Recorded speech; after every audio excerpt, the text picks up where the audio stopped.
This is a Rogue Media Network podcast. Coming up on the payoff. 13 years ago, more than that now, thank God, I got sober, and I was lucky enough to get sober in a rehab where I was moved towards 12-step recovery.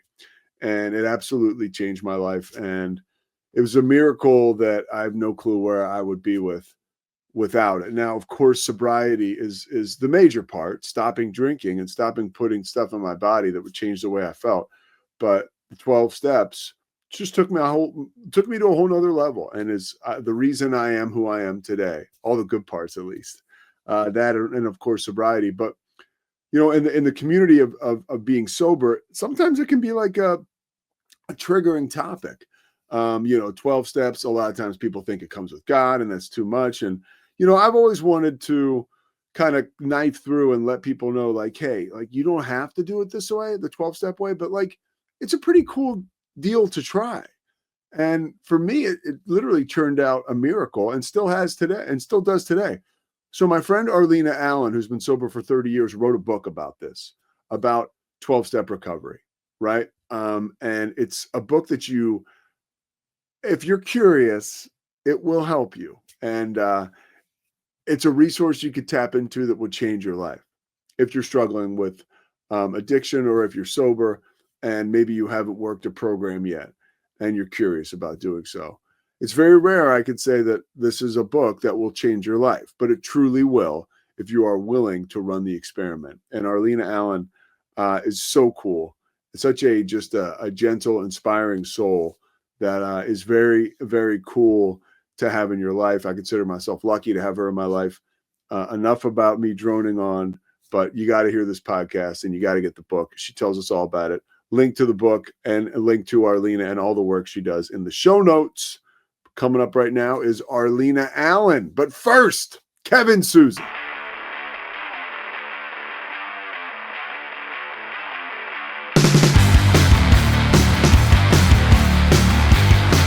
This is pretty cool.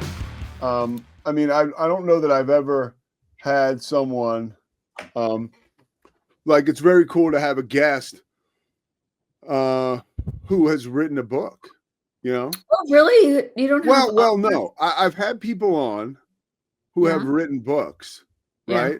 But it's another thing to have somebody on, be totally like inspired by their message, and then know that more people than ever are going to have an opportunity to be inspired because you wrote a book to go with that message you've been delivering all over. Yeah, it's are we starting now? Yeah, of course. Yeah. We're starting right now.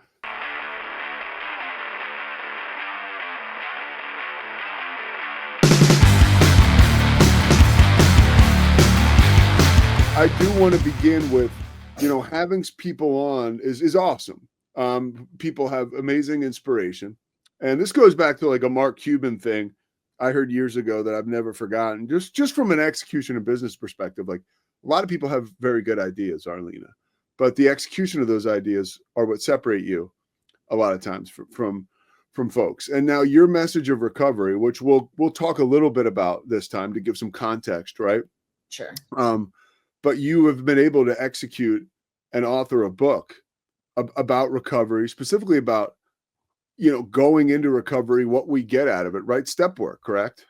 Correct. Yeah. Yeah. So give people who don't know, because a lot of people are curious, you've been sober for a while now, but if you could bring some context to your story, and if people want the whole deal, the nuts and bolts, they can go back and listen to our first episode together. Yeah. But just a refresher.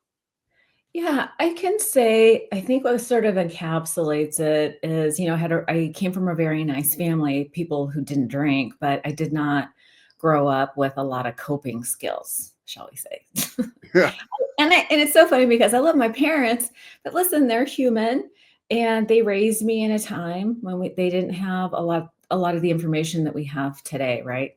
So I'm just talking about some facts, and some of the facts were that, I was raised in a household where, like, mom was really angry, and my parents had divorced, so he didn't live with us. And there's a couple things that happened to me really young that sort of changed or shaped my identity. I had some abuse from a neighbor and my parents divorced. So that was all really hard for me. So that kind of set the stage for how I would How evolve old later. were you when your parents got divorced?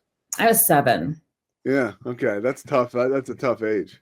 Yeah, and it was really hard on me because my father, he was this government guy. He was a former Marine.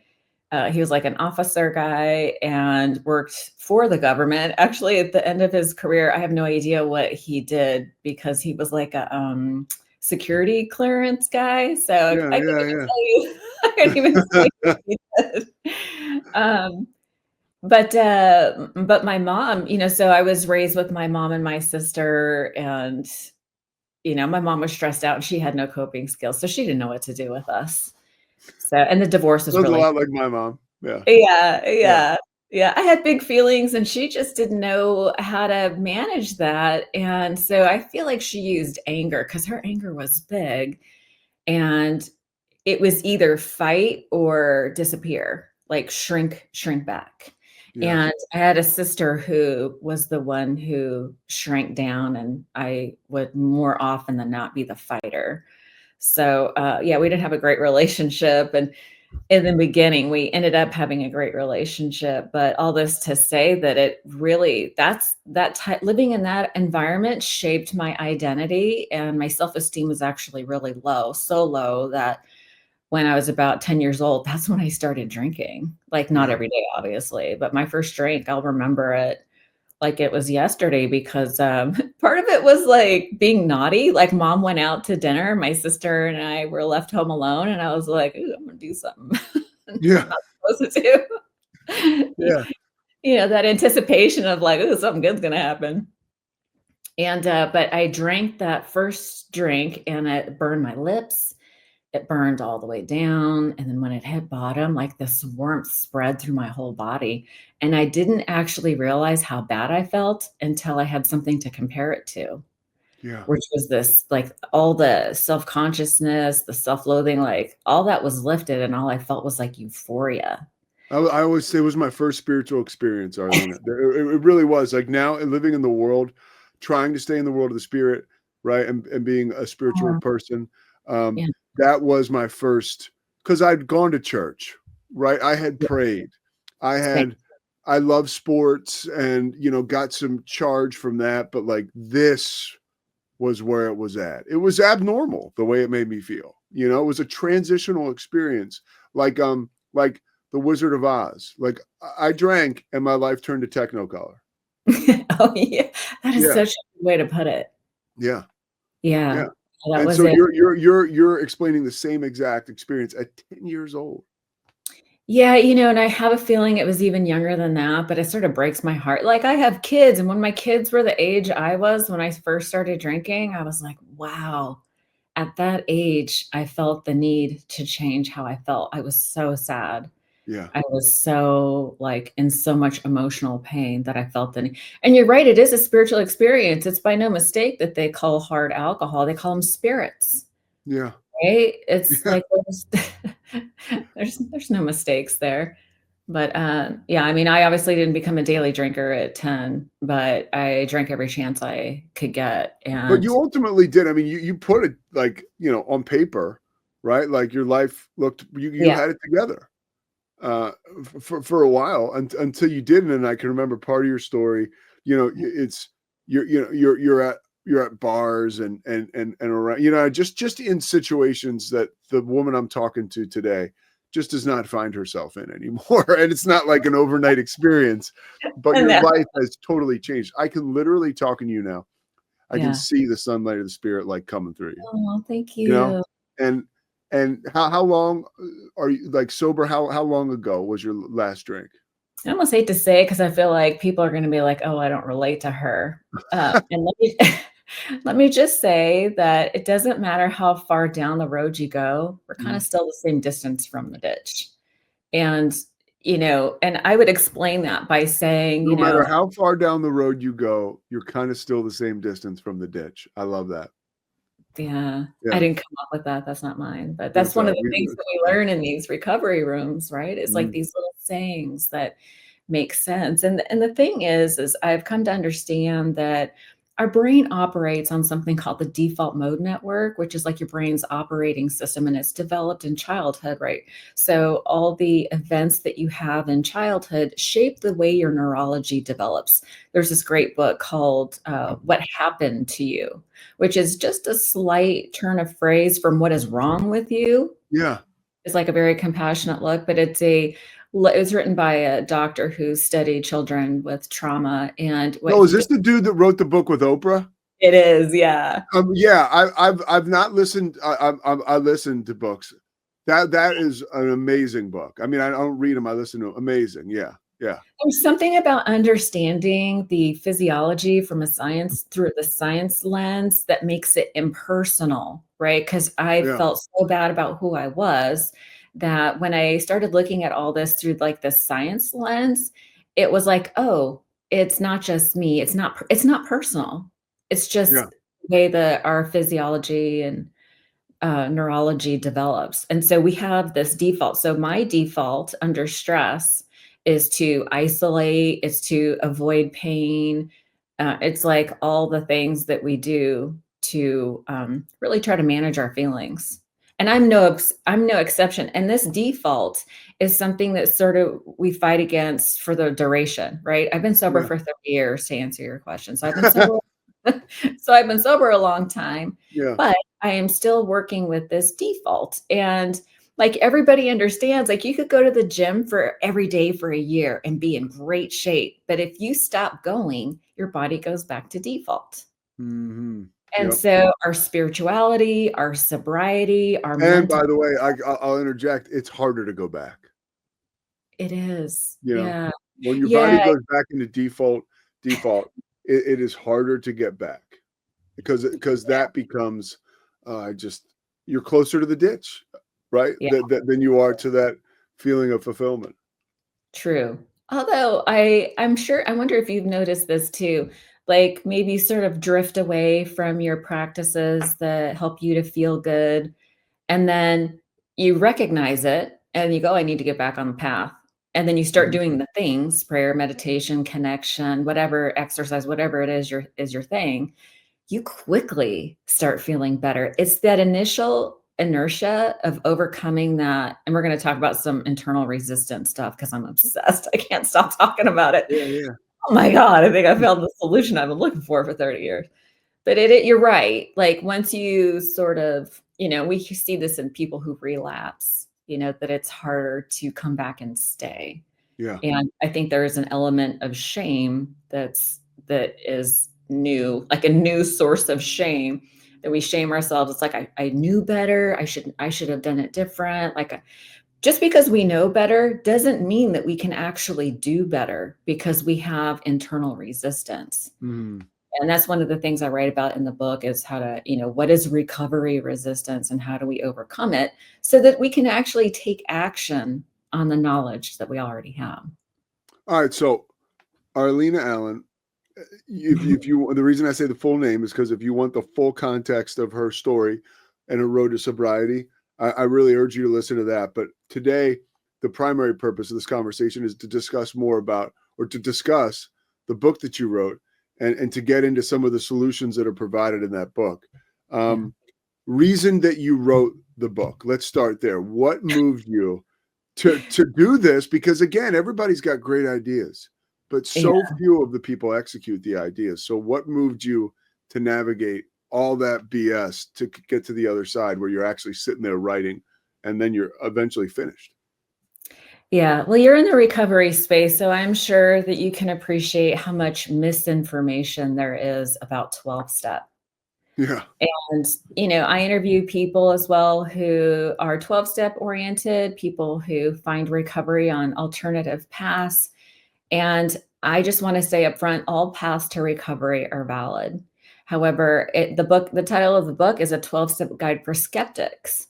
Because if you find that you are skeptical of the 12-step program, then I would challenge you. I would challenge your open-mindedness. Like most people want to think that they're open-minded.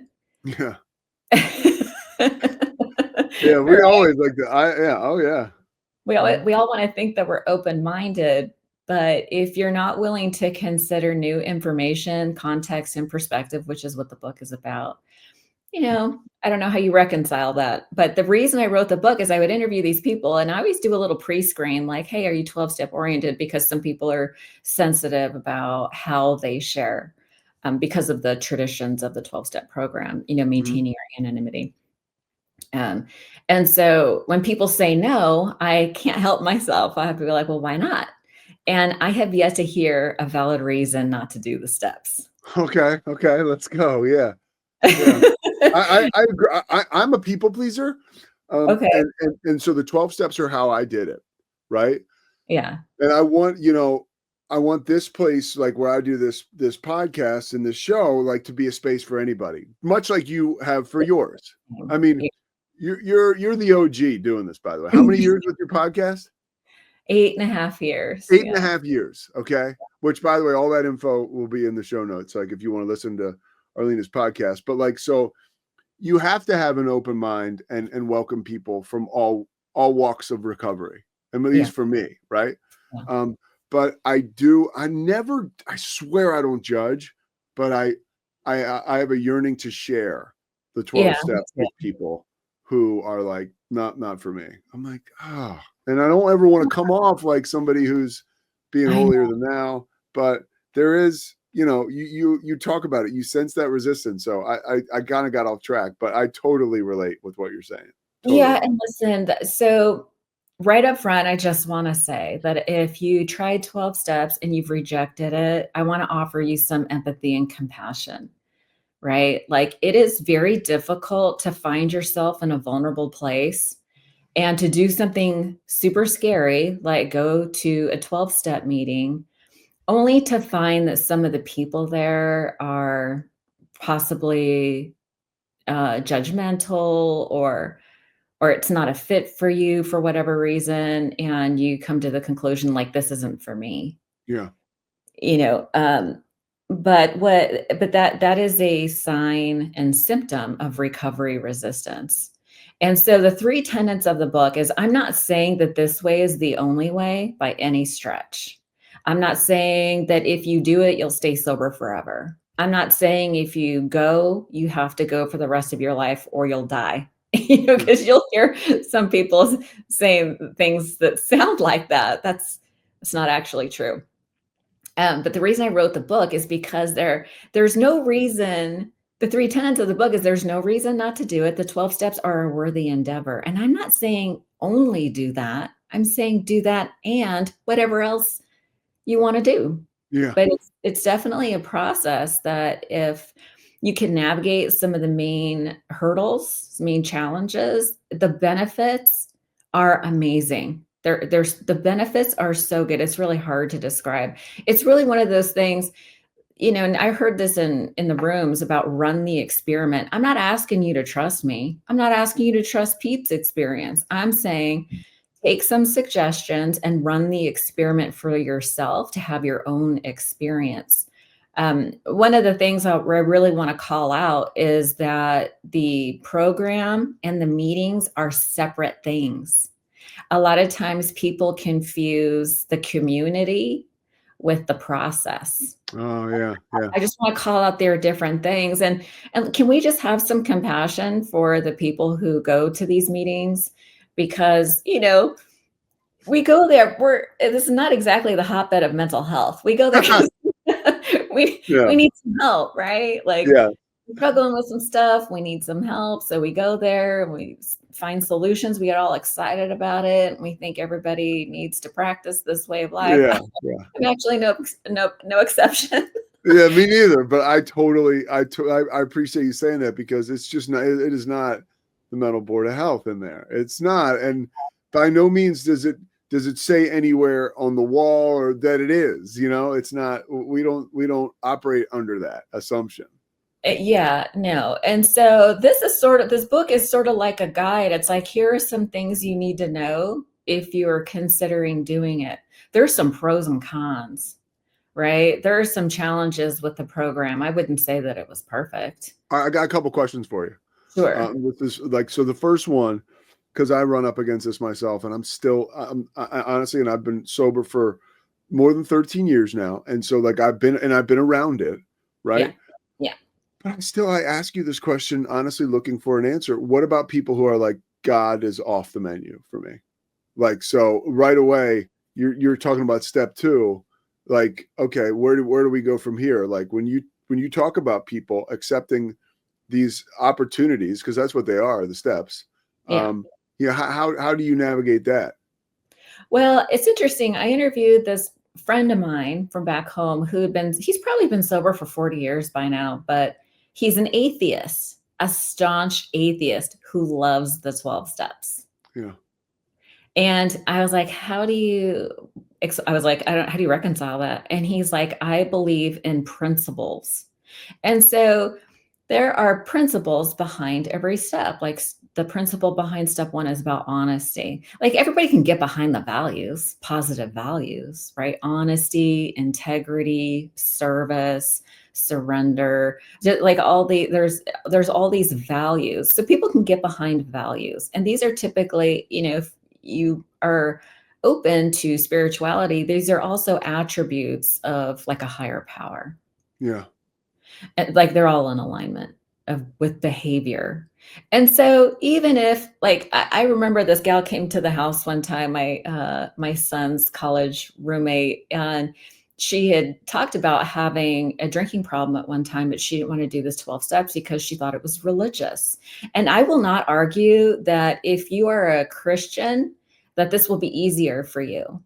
It will be, because it was written by, white men who were Christians. Yeah. Right. Whatever, it's all good. However, they leave a lot of room for interpretation. It's Which like, is so beautiful, I think. yeah, God is, you understand God is, I like to take the pronouns out of things, but that's just me putting my own spin on it. Right. And you'll see a lot of that in 12-step meetings as people kind of put their own spin on it. What I really want people to do is read the literature for yourself. Like a lot of things that people say at meetings are not in alignment with the actual literature, which is crazy, right? Yeah. I'm sure you've seen that too, right? Seen it, lived it, talked to my sponsor about it. Yeah.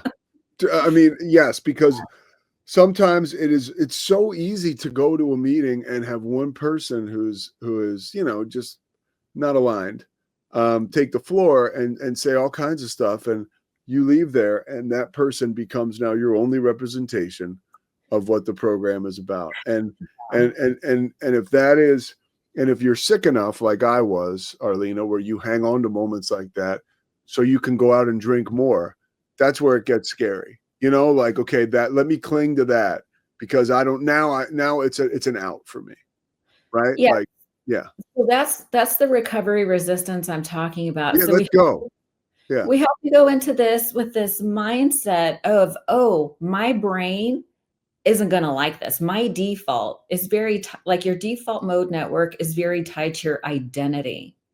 And a lot of recovery it's recovering your authentic self.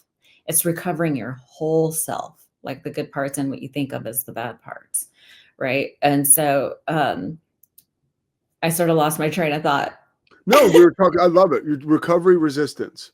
Like, recovery resistance. And that's where a lot of this is. Welcome to the human race, kiddo. I'm constantly what else is that? We have something called a negativity bias that is in alignment with our identity, right? It's like we think of ourselves as a certain way, and we're looking for information that supports that. It's a confirmation bias. We also have a negativity bias. We're looking for reasons why things aren't going to work. That's the recovery resistance. We're going to be like, your brain's like looking for an escape.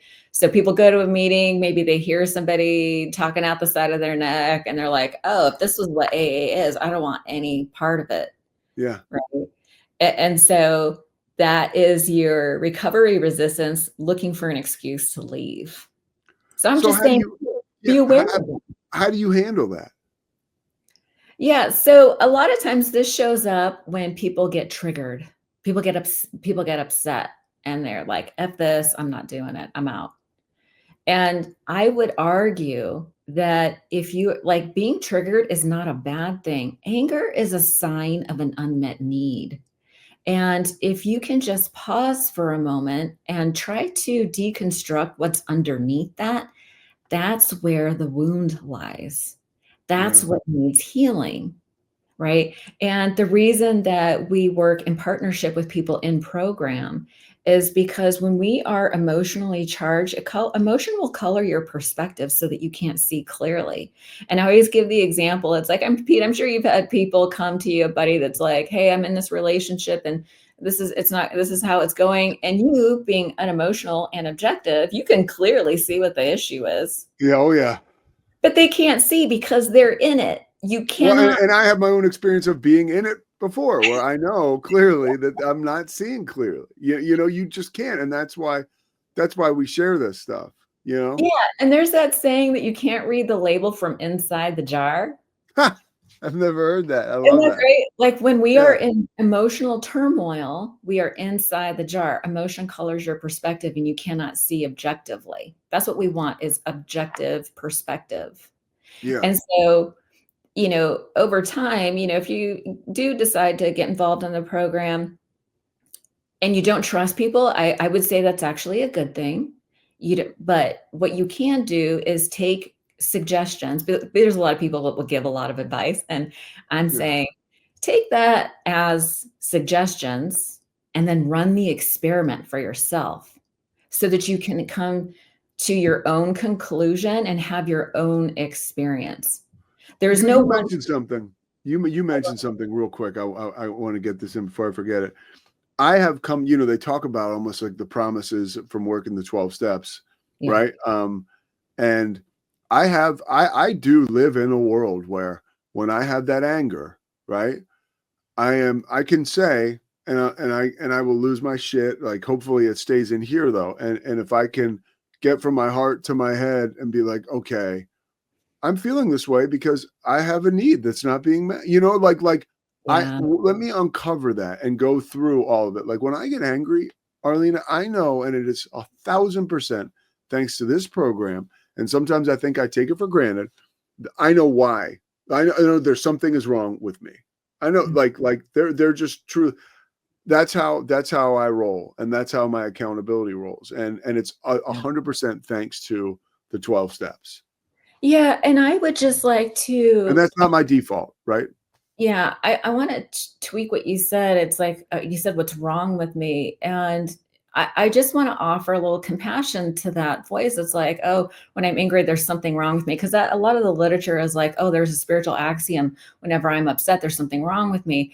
I would reposition that as there is a wound underneath there that needs to be healed. It's like sort of a more compassionate, Okay, relation yeah, I like that. up towards self. Like, I look at everything, try to bring compassion to everything, um, especially to myself, because I am hardest on myself than anybody else has ever been on me, if that Yeah. makes sense. Like, Yeah, well, I know. If I had a friend who talked to me the way I talk to myself, they would not be my friend anymore. exactly. So Yeah. we need to bring a little self-compassion. And when I'm angry, I think what I started noticing in recovery was that if I have a response that's disproportionate to the situation, it has nothing to do with the situation. It rubber bands me back to a time that I was hurt and was unable to process those feelings to resolution. Yes. So getting angry is actually an opportunity to deal with that, because if I don't get angry, I never really have an opportunity to deal with that. So being triggered is not a bad thing. It's actually necessary for that deep healing that we do. What are some trigger words like you talked about? Like things, right? Things, because we have that default, and it comes with those triggers, and people say things, and that's it. It's good night, Irene. I'm out the door. Whether physically I am yet, mentally I've already gone through. Well, there's different kinds of trigger words, and in terms of the book, or in terms of like considering doing 12 step, there are three big trigger words: God, alcoholic, and powerless. And I just want to offer some. The whole book is about offering context and perspective to challenging ideas, Yeah. right? And so the God thing we kind of already talked about. is, if that's a problem for you. But I'll offer you this exercise that my sponsor This did. is great stuff. Yes, please. My very first sponsor, I was like, oh my God, if this is what it is, like 30 years ago, there was nothing else but 12 step. Yeah. So grateful for that, because had there been other ways, I probably would have gone a different route. But so I'm so glad that I had no other choice. And I was desperate to be sober. And I met this gal and I was like, it was like, oh, step one, God. And I was like, if this is religious, if this is what this is, I'm not going to be able to do it. And she's like, well, what's your definition of God? And I was like, well, it's, I sort of referred back to my religious training, the God of my childhood. And she goes, let's do this. Let's redefine what God means. I was like, you can do that? I was like, what are you talking about? Yeah. She goes, let's do this. So she had me write down attributes that I would want God to have, just for funsies. Make a list of what you would want God to be. And I was like, okay. So I made this, I'm the favorite, obviously, all powerful, all knowing, all these things. And she's like, okay, make a list of what you don't want it to be. And so I wrote punishing and scary and condemning, like all these things. Judgmental. Goes, okay, yeah. Yeah. So she goes, okay, let me see your list. So I handed her my sheet of paper and she tore it in half. And I was like, and she handed me the good side. And she's like, okay, we'll start with this. And I was like, that's it. She's like, that's it. We're just going to start with what makes sense to you. Yeah. I was like, hot damn, I can do this. And then we progressed. And so that's kind of how I want to approach this whole thing. It's like, hey, you're going to bump up against some stuff that's going to rub you the wrong way. There's a path around every obstacle. Don't even worry about it. It's not a thing. This whole program is take what you like, leave the rest. Yeah. So that's kind of how and my concept of God evolved over time. I heard that if you have a problem with God, chances are you have a problem with someone else's God. So make up your own. It's like, what? Yeah. That's amazing. I love that exercise, by the way, of ripping the other side. That's like, I'm taking that one with me for the rest of my life. That's why these conversations are just so awesome. Yeah. I mean, it was such a visceral response. I was like, and plus I was like, I didn't know that was a thing. I didn't know you could do that. I didn't know you could. Because your default doesn't think about that. And our default, we tell ourselves, and that's why the idea behind this book gets me so pumped. Like, we tell ourselves that we're baked, that this is over. Like this is who we are right now. And the change, like, you are a living, breathing example, as am I. It's there, no matter, and it's never too late, right? All right, back to some of the other highlights of the book. The other two, the words I kind of want to address is the word. Sure. The word alcoholic. Like, a lot of people who don't have context and perspective think of it as a shaming word. Like, oh, I've heard in so many other recovery circles, I'm not going to call myself an alcoholic because that's a shame label. And I'm like, wow, because I have redefined that word. Like, if someone shows up and they're like, if I met someone on the street and they're like a friend of Bill W, like they're an alcoholic, I go, you are a badass. Hell yeah. You are someone who has been practicing self-reflection, rigorous honesty, a willingness to make amends, and to practice spiritual, that requires courage. It requires persistence and determination. It requires true strength. And so when someone says they're an alcoholic, I go, ooh, you are my kind of person. You know what I mean? You are a badass. I know exactly what you mean. Yeah, I'm like, you are a badass. Like, that tells me a lot in one word. Yes. Yeah. So that word should not be a trigger for folks. Yeah, you can redefine it, is what I'm saying. You can redefine the word. Who gets to decide what words mean to you? You do. So it's like two people can see the same word and come away with two different experiences. Why? Can we decide what experience we want to have? Do we get to choose our responses? I feel like it's an empowerment thing. Like, we get to choose. And I feel like that's super empowering. It's not a shame label. It's not it's none of those things to me. Yeah. No, and we get to choose what words we allow to impact us as well. Yeah. Right? Like, in the everyday environment, like things people say or whatever, it's like, and to be able to craft an idea of what these words mean with Exactly. help from people like you and this book is what I think a lot of people can use as a conduit to a much better life, because we do get stuck on stupid. And that and for lack of a better word, right? Stuck on default, right? I mean, like that's we really do. All right, so keep going through the words. By the way, I'm going to owe you money for this. This is like my own little therapy session. I'm seriously loving this. If you want Yeah, yeah. And then the other word people really get hung up on is this word of powerlessness. I'm powerless over out. People that see powerless and they short out. They're like, nope. It's like this rebel. And I think it's because we feel so powerless. This feeling of powerless is so painful that we just like rail against it. But it's not a word, it's a phrase. It's powerless over alcohol. And over alcohol gets dropped all the time. Yes. People are like, I'm not powerless. Like and I really appreciate that sort of rebellious spirit that actually will serve people in getting sober.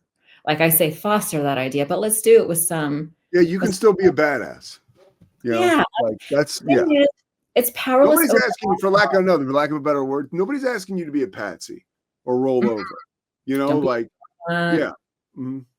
No, so it's powerless over alcohol. And the argument I typically offer about this is if you ingest alcohol, it sets off a cascade of chemical reactions that cannot be reversed at will. Once you ingest it, there is a predictable feeling that comes. That's why we do it, right? Because it's so reliable. Yeah. So in a sense, I would argue that everybody's powerless over alcohol, that if you ingest it, you are powerless to reverse that at will. You're going to have an experience. And for some of us, I was one of those people that once I started, it kicked off this weird thing in my brain that wanted more. Yes. More was it flipped this trigger that I was just wanted to consume more of whatever. Yeah. No, you have to get it. And it's like, that right away to me is indicative of why I would have been a fool not to have embraced these 12 steps, because that's kind of nutty. Like when all you want is more of something, like that's not how it should be. That's not how I want to live life, right? Where I am beholden to this liquid, but my only freedom is through these 12 steps for me, right? Yeah. Which takes a lot. Like you say, would you say that it's like you have to undergo, I know to get sober you do, but like a bit of an ego death to be okay with the 12 steps?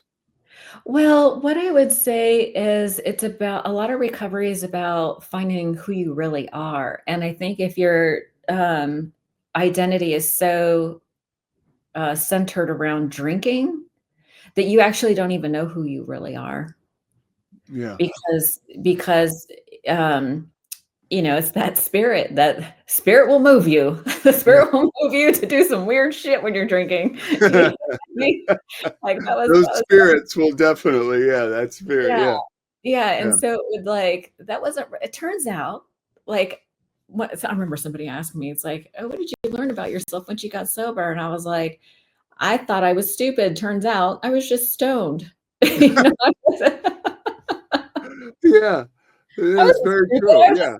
Yeah. I mean, if I was awake, I was high. Like I did like to drink. I was a binge drinker. I wasn't a daily drinker, but I was a daily pot user. Yeah.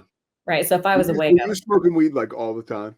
All the time. I could wake up, go to the bathroom in the middle of the night and hit the bong on the way to the bathroom. Were you like, did you see yourself as like a hippie flower girl almost? Like, well, it was funny because no, I wanted to be like the sophisticated business woman. Like I've always had like the sense of entrepreneurialism and ambition and oddly enough, I was not like the granola hippie chick. I've never been that. But it was always something that held me back from living my highest potential. And that's kind of something I'm currently obsessed with. It's like, how can I let go of my limiting beliefs? And, that the default, like recognizing that I still am fighting against this default, but I have like this internal desire to want to reach my highest potential still. And I always had that, but I also had like all these demons that I didn't know how to resolve. And alcohol definitely quieted the voices, Yeah. right? And I craved connection, and alcohol felt like my conduit to connection, like with Yeah. others. It made me Well, feel more funny and sociable, yeah. and I thought it was bringing out my personality. Have you ever been around a bunch of drunk people when you're sober? I mean, I was last night and it was fine. It was like a Christmas party. Like I kind of Oh, I had to do my thing, yeah. um, and just be But oh my present. But you know what's funny is like, and it's so funny you mentioned that you're going through this night, which starts off normal. yeah. The conversations are normal, and I'm pretty unassuming. Like these people are drinking. I have no issue with that. Me neither. I'll even fill up your drink because I was hosting with my Yeah. girlfriend, and but then like all of a sudden I'm like, oh wait a minute, these people are screwed up now. So I'm like doing this number like we're talking, and I'm like, oh yo, like laughing at him, and I'm like, this person's making no sense. Like I've got, but now mentally for me it's like who cares. I also have that Yeah. other gear as a sober alcoholic where I'm like, oh well, like I'm not judging them. Like they're not, but it's funny. Like I'm like, oh, this person's inebriated. It doesn't mean they're an alcoholic or anything.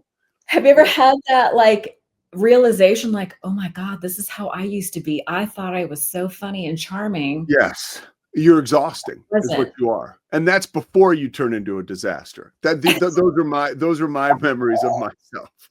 Like I was totally Same, exhausting, and then I same. was a disaster, and then I was a total liability. Totally, And so yeah. that's who I was. All right, so back to you. I want to keep us on track. Oh, sorry, What sorry. are some of the other things about the book that have you excited? Like some of the other things that you can't wait people to get this thing, whether they're gonna first of all, did you do an audiobook? I'm going to. You need to do the Podcast. audiobook yourself. You have Yo, a yeah. great voice. Nobody knows it like you. I'm putting that on you. At some point, you got to Yeah, get that done. I'm sure it's going to be a pain in the ass.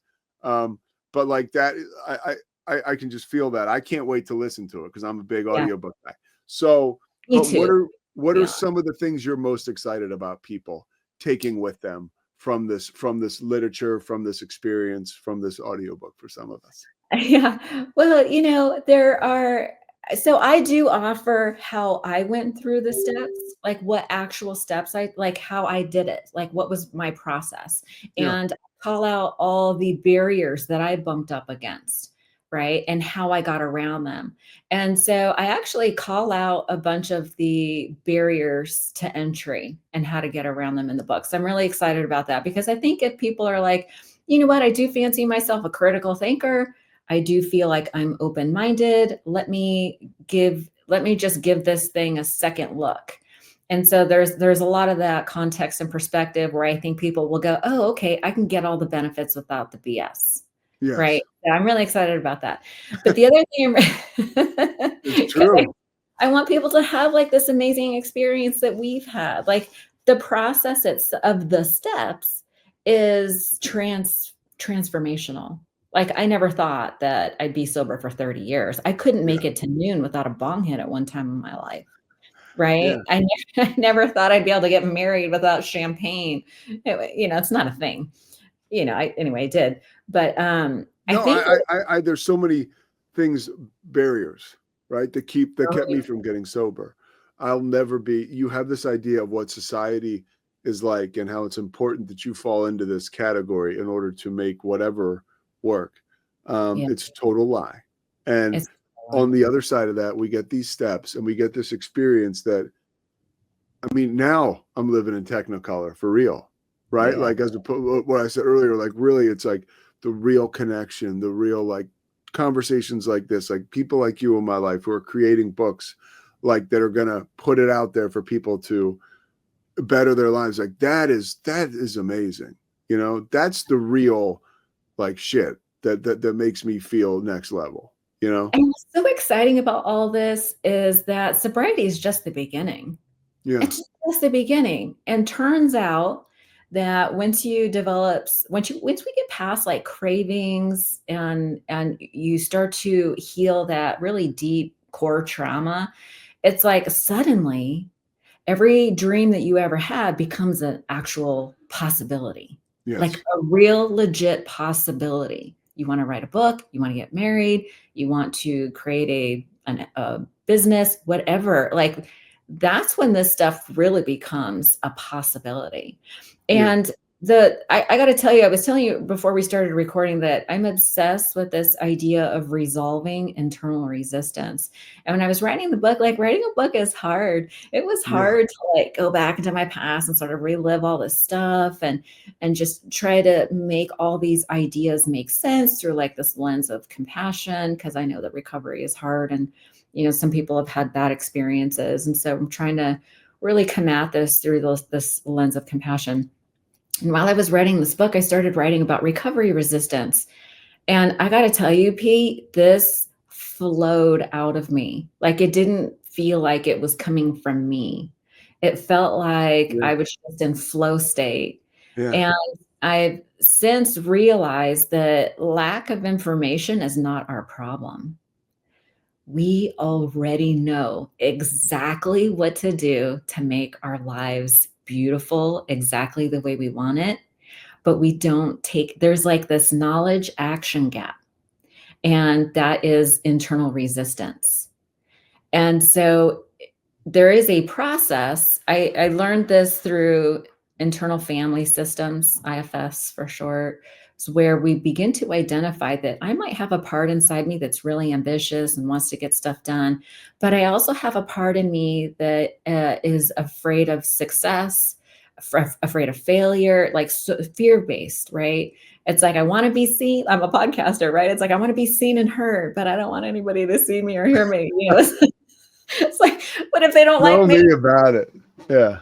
Right. And so it's like we have these imposters that like, and so this, we're developing this approach. And so IFS has this process of resolving this internal resistance through polarized parts work. So it's really an interesting process of identifying this part that's hard, charging, driving, wants that's ambitious, and then this other part that's afraid. And this other part is very closely tied to the default mode network. It's very closely tied to identity.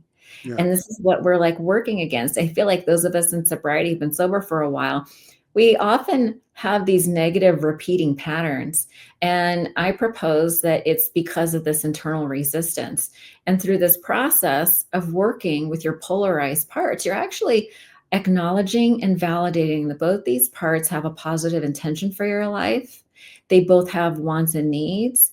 And so when we learn to validate both parts, like we really listen to them, what are your fears? What are you afraid of is going to happen if you don't have this extreme behavior? What are you afraid of? And we listen and acknowledge and validate, which is sort of like the opposite of a lot of this motivational stuff you hear, which is a lot of, can I say that? Can I curse? Oh, please. Okay, so a lot of this motivational stuff that I love on YouTube, it's mostly these guys who are like really angry. I love listening to that shit when I work out because they're like, fuck your feelings, be motivated, be disciplined. You don't have to feel like it to do, I get all inspired by it. But it's also, it's not a fuck, but I always think it's not fuck your feelings, it's honor your feelings. Yes. Listen to the part that is trying to keep you in balance. Right? Listen to the part that's afraid. It's trying to protect you. So you can't hate yourself well. So we have to learn to love these parts and honor and value what they're trying to tell us. And when we can negotiate the ambitious part from the afraid part that's trying to keep you distracted or procrastinating or just, repeating negative patterns, when we can learn to deal with these two parts, that is what resolves the internal resistance. And then that's what helps us to make a breakthrough. Yes. And start realizing those dreams and goals that we always wanted, right? Like the losing the weight, getting fit, reaching those financial goals, creating that business, writing the book, like whatever. It's all about resolving the internal resistance because you already have the information. So all of this stuff that you're laying at our feet right here, these tools, how do we make it back? Because I know you do this in the book, but like, how do they relate to particular steps and particular, thoughts as we're moving through this experience that can totally change us? So in 12-step, they talk a lot about acceptance and surrender. Right. And so it's similar, but this is what I love about like 12-step and sort of like this open-minded approach to recovery. It's 12-step and Mm. So 12-step talks about there's rigorous honesty, there's acceptance, there's surrender, there's asking for help, right? And then we have these other tools like therapy, like IFS and parts work. They're like, yeah, once you get all this sort of under control, we can add new tools to then like sort of Yeah. break out of these old patterns. So they work together. And I actually, so I know that like the polarized parts work is sort of elusive or whatever. I actually have a worksheet, a free worksheet that you can download, innercompassprogram.com. It's just a free PDF, but it's a journaling exercise that you can start to use to resolve your polarized parts so that you can do your 12-step work. There's a lot. It's like, I don't know about you. Have you ever had like prayer meditation on your to-do list and then the whole Yeah. day goes by and you're like, shoot, I didn't meditate today, Yeah. right? I It's meant to almost, do. honestly, Arlene, it's almost like every day, but yeah. Yeah. Yeah. I So mean, it is.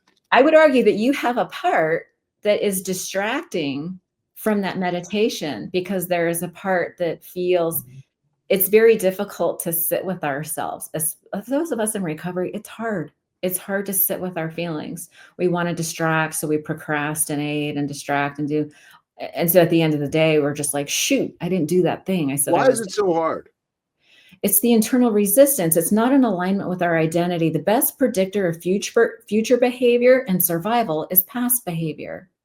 And so your mind, your default mode is always saying, just keep doing what you're doing and you'll just keep getting what you're getting, but you will survive. But we're Yeah. trying to break out of survival mode and get into sort of a thriving mode where we can actually create the lives that God has intended for Yeah. us. That Yes. dream in your heart, like that is possible, but we have this resistance to doing the work. There is no way I would have been able to have moved forward in my life, like with some of the things I have moved forward with, without the 12 steps in early recovery. And what I mean by that is, I mean, before I got sober, I was broken, right? I mean, gift of desperation to where I'm Yes. like, hey, what do you got? I'll do it. And the rehab I ended up in was 12-step base. I started to buy in and do the shit I was told because I had no other options. And I started to become inspired. And I started to believe that I was capable of things that I was actually capable of. Right. And it's not like a lie. Like recovery didn't tell me a bunch of bullshit that I couldn't do. No, that's what alcohol and drugs did. Yeah. Like to be able to be inspired and so like to what because you're talking about this and I'm feeling what you're telling me and what's in your book and it really is like it's very true. Like you like forget that old school thinking. Like what do you call it? The averse reaction or the Disproportionate reaction. no. I'm afraid to I have that judgment or the bias like Oh, that's like, what yeah, the you know. negativity bias Yeah, or yeah, yeah. So yeah. that's what I'm caught up in. And I'm too fearful of doing something different. But finally I was broken to the point where I Yeah. wasn't scared anymore and I was willing to take your advice. How do people that aren't broken get there? Like, and I'm not saying you have the answer for that, and that's a loaded question. But like Yeah. in your experience, 30 years in sobriety, 8 years doing this podcast you've been sharing with the world, and now a book. What in your experience is a way that people who aren't broken can grab this thing like you or I did? Yeah, I actually write about rock bottom is kind of what it sounds like you're talking about. It's like, you Yeah, don't have like some people think, oh, if I haven't hit rock bottom, then I can't do this thing. Like we don't have to be broken. So what you're talking about is post-traumatic stress growth. And which is actually a psychological, it's like a you know that. I don't know that, but you know that. Now I know it. Okay, yeah. there's something called That makes sense. Finally, yeah.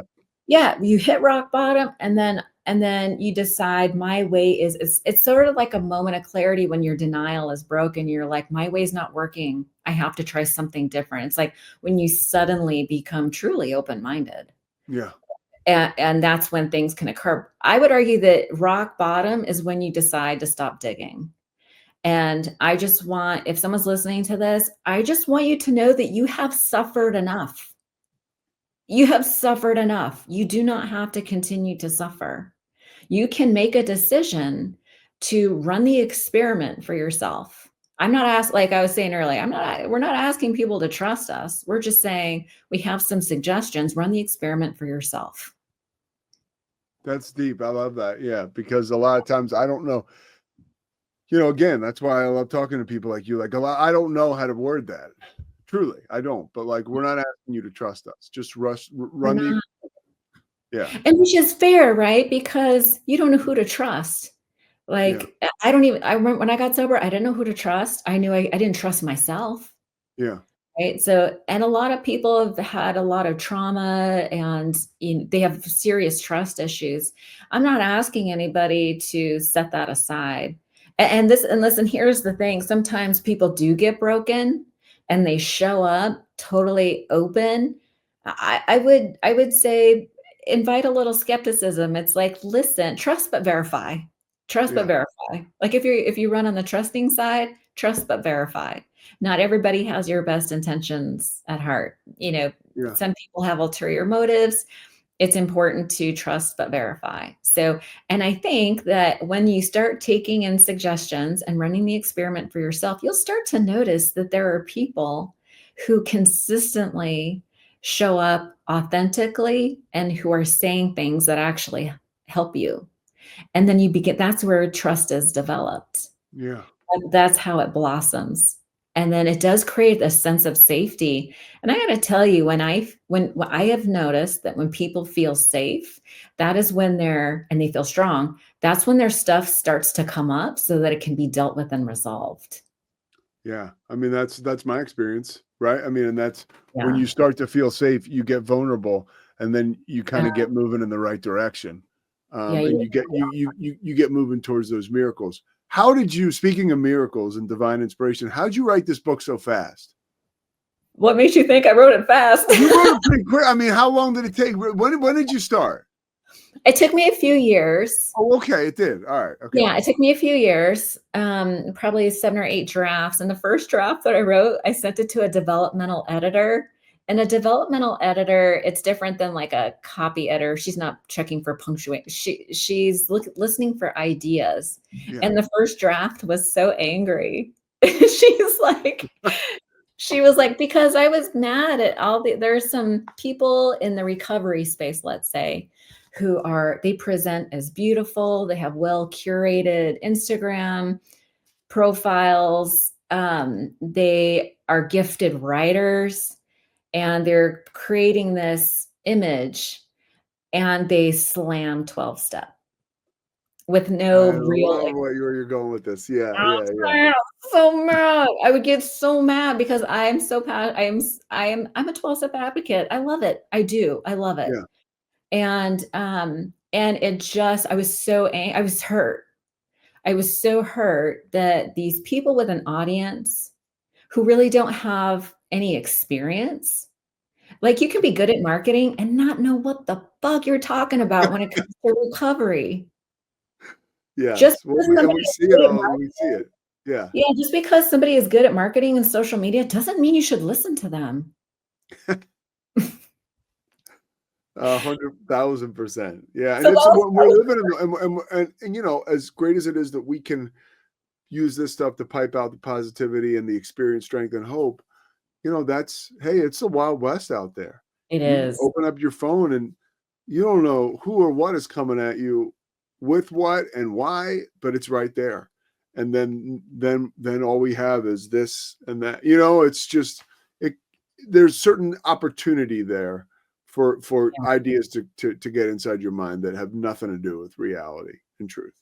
Yeah, and it's easy to regurgitate some, motivational quotes and whatever, and it's all good. And I really believe in the peer support model. I really do believe each one teach one type of thing. What is that? Each one teach one? Yeah. Okay. Yeah. You got to give it away to keep it type of thing. Like, it's interesting because Stephen Covey is kind of like this old school guy who wrote like the 7 Habits of Highly Effective People. And he talks about if you want to really learn something, you need to teach it to someone else. And so that's like in 12-step, we have a sponsee, a mentor type model of teaching people how to go through the 12 steps. Yeah. And so that's peer support, and it's super valid. I love it. However, if people are presenting themselves as an expert and they can help you and they've been sober for a year, like that scares me a little bit. It's like, how can you process through all of your own stuff in order to help somebody else, like professionally? Like I would say if Well, that's I, why I listen to you. You've been doing this for 30 years, and at no point do you come off like a know-it-all. And that's why I know I'm getting the kind of information and message I want. yeah, Like truly, it's authentic. It's based on your experience, yeah, like, and thank you. there's a humility about you, like that makes me want to learn and listen more, Yeah. as opposed to, look, I'm an athlete, dyed in the wool, sports guy, whatever. I I'll go to coaches for certain motivation, and that's fine. But I'm Yeah. not going to them to help me get sober and live a free life. It's just not what it's all about. So I do. There's different languages that I respond to, especially when it comes to something as life or death as recovery. Yeah. Oh my You know, gosh. Yeah, I'm what did you definitely learn about yourself from writing this book? I it's so funny because I was like, yeah, I am at my core a 12-step advocate. And that's really what this book is about, is I'm just saying, hey, the 12 steps are a worthy endeavor. Whatever obstacle you think you have, there's a way around it. And you can get all these benefits, Yeah, right? And I'm a fellow traveler. I've never asked anybody to do something that I don't actually practice myself, because I was an off the rails hardcore, like I could have died from my drinking. The way yeah. that I drank, I was totally insane. And so So did I. I mean, it's like, yeah, isn't that yeah, funny? Yeah, yeah. It is I funny. Yeah, I look back at my 25-year-old self and I was like, "Oh my God, I was so lost. I yeah, was so wounded. I was so lost." And I'm so grateful that there was this place that I could go and get some help. And that's really what I've learned about, what I've learned about myself is who I really am. Like yeah, from writing this book, it's like, oh, there are many paths to recovery, and I stand by that. Like people can get sober. I'm just saying there's no reason not to do the 12 steps. There really yeah. isn't. I'm saying do that in addition to what you're already doing. What let me ask you, I got a couple more questions for you. When somebody looks at the book, because or if they're listening to this and they're excited to learn more about you, how much of the book is your story, and this process about the 12 steps? And by the way, Um, what is the name? Tell people the name of the book. It's going to be in so the show notes, but tell them. yeah, it's a 12-step guide for skeptics. So it's clearing up common misconceptions of a path to sobriety. Not the Okay. path to sobriety, but a path. And I'm just trying to clear the air, just trying to Yeah. clear up some misconceptions. And I'm saying, you don't have to be afraid of this. Like, be like, challenge your own assumptions, challenge your own resistance. I'll just tell you this one quick story. So Eckhart Tolle wrote this amazing book, A New Earth. And in the book, he talks about, there is this story about the stranger and the beggar. And there's a beggar on the street and he's holding out his cap, asking the stranger that's passing by. He's like, hey, can you spare some change? And the stranger says, I don't have any change, but what's that box you're sitting on? And the stranger, or the beggar, says, oh, it's nothing. It's just this box I've been sitting on for as long as I can remember. And the stranger says, have you ever looked inside? And he says, no, but then he looks inside and finds this treasure. And so Eckhart Tolle is like, I'm the stranger. I don't have anything to give you, but everything that you want is inside. And I came away with something different. I'm like, oh, the beggar was sitting on this box and he had an idea of what he thought the box was. Turns out that with a little challenging, he actually decided to open the box and explore it. And that's where the treasure was. And that's kind of what I'm saying. I'm saying, the 12 steps, you may have relegated it to something that can't be useful to you, but I'm challenging you to revisit your assumptions, challenging your limiting beliefs, because that's what it is. If you have a belief that this can't help you, that is by definition a limiting belief. And so I'm all about empowerment. I'm sure you are too, right? So how much about this? Back to the initial question. Oh, sorry. No, that was awesome. I mean, that's what I was looking to learn, but I still am curious. I got to keep you on track here, Arlina, about how much is the book about your journey, and how much is it about the 12 steps? Like, if I get this, am I going to learn about you and how you got sober, and then go into the 12 steps? A little bit. I do talk about my sober curious journey, like why I even started questioning my drinking in the first place. Yeah. And then how I got to the 12 steps, and then how I went through it with a sponsor. I talk a lot about my first sponsor, Kimmers, in the book, and how she helped me get past all the obstacles. But it's mostly mindset stuff. Like, it's like, this is what you need to know before you go in. This is kind of how I did it. Here are some, suggestions you can try. Here are some things to be aware of. Like, here are the barriers a lot of people face before going in. And here's some reasons. I actually have a section about why people leave. There's a lot of people who leave. And I'm just saying, hang in there until you get through the steps. Like, don't leave 5 minutes before the miracle. Don't leave before the miracle happens, right? It's the old school saying, but they're cliches for a reason, Arlina. Like they are. Like I believe that, especially in 12 step. I've really learned that. What were you most excited about when writing the book? Like what excited you the most when you were writing it? The hope that somebody might read this and be like, I'll give it a second chance, and then go for it. And I had somebody reached out to me to say, hey, I got your book. I was skeptical, but I went to my first meeting. It wasn't what I thought it was going to be. And I'm committed to doing 90 meetings in 90 days and getting a sponsor and doing the steps. Pete, I literally cried. I bet. I was like, that was the whole point. I get so emotional. It's like, that was the whole point. I don't want people to suffer needlessly. Alcoholism is so painful, and it doesn't have to be. It doesn't, you can get out. Like, people can get out. And this is a beautiful process. I would imagine that emotion that is on display right now is it's a true indication of, like, if I can get through to one person. But really it's just the tip of your iceberg. But that validation and that note lets you know that there is magic here that is at work through you. Yeah. You think, oh, if this book could help just one person, it's like, I got my one. Yeah. I got my one. I'm a little greedy. I want more than that. So, all right, where can people find the book? Where can people find you? Where are you right now? Are you in Northern California? Is that like the Bay? No, I left Northern California about 5 years ago. I moved to the Boise, Idaho area. Gotcha, that's right. Okay. Yeah. I'm close to Boise State, the Smurf turf. Oh, yeah. Really sad about Ashton Gentry, but whatever. What are you sad? Because you didn't win the Heisman? Yeah. Well, buckle up. You guys you're in the playoffs now. I mean, let's see what happens next weekend. I think your story is yet to be finished written. Like, there's a lot of excitement out there.